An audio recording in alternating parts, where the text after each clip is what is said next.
Bienvenue sur Top Invest, la chaîne des tops d'investissement. Ici, on parle essentiellement d'entreprises de qualité. Avons-nous une opportunité d'investissement sur Visiomed? C'est la question à laquelle on va essayer de répondre en se basant sur les états financiers de la compagnie. Donc, vous savez ici qu'on travaille sur le revenu, la croissance du revenu, le free cash flow moyen, le PA moyen, la dette nette et la qualité du dividende si dividende il y a.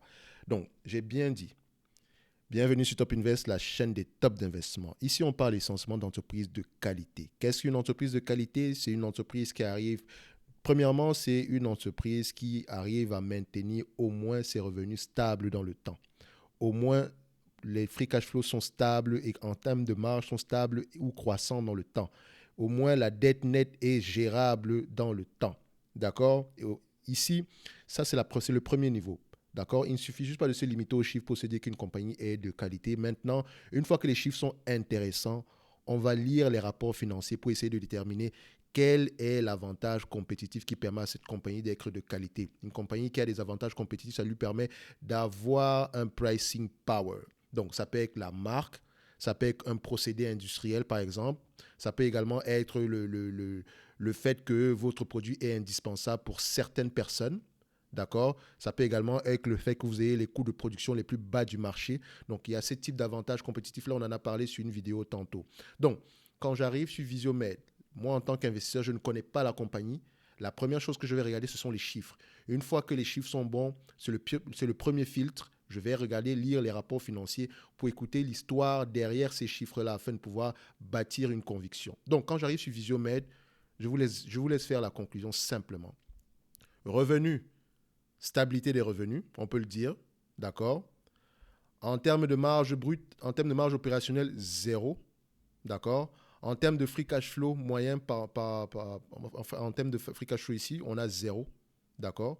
Elle n'a jamais gagné d'argent, jamais. Le nombre d'actions tend à augmenter avec le temps, ok. La dette nette, la dette à long terme ici, on peut se dire qu'il n'y en a même pas de dette à long terme, ça peut être une bonne chose. Mais attention, ça c'est par rapport au logiciel que j'utilise ici. Donc allez toujours vérifier sur Yahoo Finance ici si c'est le cas. Donc on peut se dire ici que je ne vois pas de dette à long terme. Elle doit avoir une dette assez bien gérée par là. Ok. C'est le seul point positif d'ailleurs. Sinon pour le reste, il n'y a rien d'exceptionnel. Est-ce que ça veut dire que la compagnie ne vaut rien du tout? Non, pas forcément. Parce qu'ici, nous avons une entreprise que je vais le mettre en français, hein, on va juste le mettre en français ici, traduction. Visiomed développe et distribue des dispositifs médicaux électroniques en Europe et à l'international. Donc, il exerce dans le secteur, le secteur pharmaceutique, enfin le secteur médical, donc dans l'industrie des instruments, donc des instruments médicaux. Donc, ici, normalement, c'est un business facile à comprendre. Sans doute, ils doivent avoir un truc, quelque chose d'exceptionnel qui leur permet d'avoir des revenus année après année.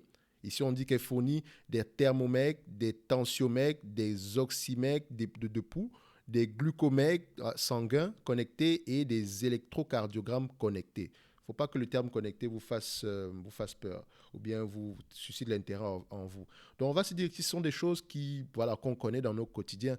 Mais pourquoi est-ce que cette compagnie n'a rien d'exceptionnel? Pourquoi est-ce que le chiffre d'affaires est presque nul, année après année? Il est stable, c'est vrai, mais il n'a rien d'exceptionnel. Moi, à partir d'ici, je sais déjà que cette compagnie ne m'intéresse pas.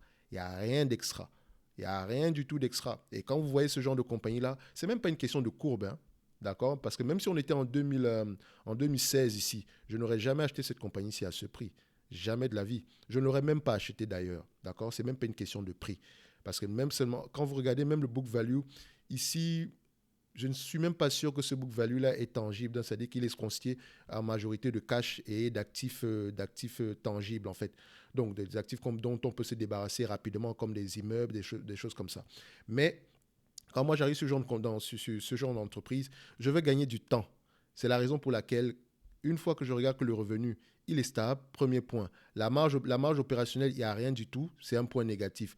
La deuxième chose que je vais aller regarder, c'est est-ce que les bénéfices nets sont au moins, est-ce qu'on en a? On n'en a pas. Ok, je comprends. Mais si on n'a pas déjà de marge opérationnelle, il est difficile d'avoir des bénéfices nets. Donc, ne parlons même pas des free cash flow. Quand on va aller regarder les free cash flow, il n'y a rien du tout, je tourne la page. En moins de 5 minutes, je sais déjà que cette compagnie ne m'intéresse pas. Je ne veux pas savoir ce qu'ils font. S'ils ont un truc extraordinaire, je laisse ça aux autres. À la fin de la journée, s'ils ont quelque chose d'extraordinaire qui permet à ce que le revenu soit de plus en plus croissant dans le temps, c'est tant mieux. Mais je ne vais pas me dire ici que j'ai la vision d'aller déterminer que le produit qu'ils ont présentement est de qualité au point où ils vont développer. Ce produit-là va pouvoir se vendre très, très facilement. Non. Je préfère me mettre sur les lignes de côté. C'est comme une entreprise, je vais vous parler d'une entreprise ici que j'observe depuis plusieurs années. Je n'ai jamais investi sur cette compagnie. La compagnie s'appelle Expel. Elle a commencé toute petite. Et s'il vous plaît, des histoires comme ça n'existe pas tous les jours. Hein. Elle a commencé toute petite. Qu'est-ce qu'elle fait? En fait, elle a un revêtement qui permet de protéger la peinture. Donc, je ne sais pas, pour ceux qui sont en Amérique du Nord, c'est un peu comme un revêtement, c'est un peu comme un film, un papier film, en fait. Ça vous permet de protéger la peinture. Donc, s'il y a des rayures, au lieu de rayer la peinture, ça va rayer le film. Et là, vous avez juste à changer le film, ça vous coûte moins cher. Enfin, je pense que c'est ce qu'elle fait, donc pour faire simple. Regardez cette compagnie, elle a commencé toute petite, d'accord? Regardez les revenus ici. Alors, nous avons des revenus de 3 millions, 6 millions, 8, 4, 6, 11. Jusqu'ici, on va se dire qu'on ressemble encore à Visiomed.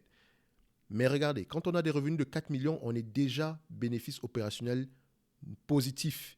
Est-ce que les bénéfices nets sont positifs? À partir de cette période, si on a des bénéfices nets positifs, mais encore, il faut même poser la question, est-ce que ces bénéfices nets-là sont...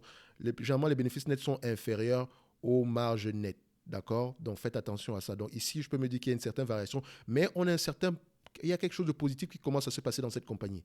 Le revenu augmente. Est-ce que les free cash flow sont là? On commence à avoir des free cash flow. Nous sommes en 2012, hein? D'accord? Et on a encore à peu près 11 millions de revenus. 18, 30, 41, 52, 68, 110, 130, 159, 259, 279. Voilà une petite compagnie qui a eu un produit, qui a réussi à vendre ce produit-là au point où le revenu est de plus en plus croissant. Les marges sont de plus en plus stables et croissantes. Regardez, entre-temps, les marges nettes sont stables et croissantes. Les free cash flow, on va se dire qu'ils sont stables parce que c'est une entreprise qui investit massivement pour générer de la croissance. Donc, les bénéfices nets sont déjà assez stables ici. Les free cash flow peuvent au moins être l'équivalent des bénéfices nets ici. Faites attention. Donc, ils sont inférieurs ici aujourd'hui, mais c'est parce que si vous regardez les rapports financiers, vous allez voir quelque chose de totalement différent. Donc, mais j'aime déjà ce que je vois ici. D'accord? Le nombre d'actions est stable. Et vous allez me parler de Visiomed qui augmente son nombre d'actions, le revenu qui est stable depuis la nuit des temps. D'accord? Vous voulez que j'investisse dans cette compagnie parce qu'ils ont quelque chose d'extraordinaire. Évitez ce genre d'entreprise. Expel est une belle entreprise. Mais est-ce que je veux vous dire qu'Expel est une compagnie de qualité?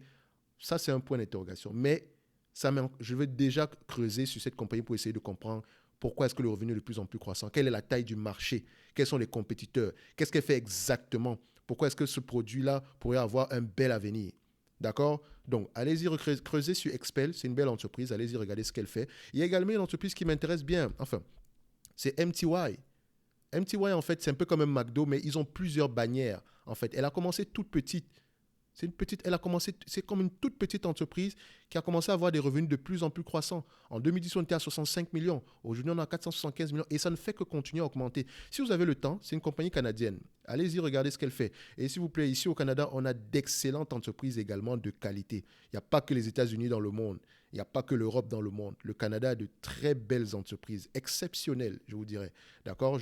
J'ai souvent l'habitude de vous parler ici d'une compagnie qu'on appelle Constellation Software.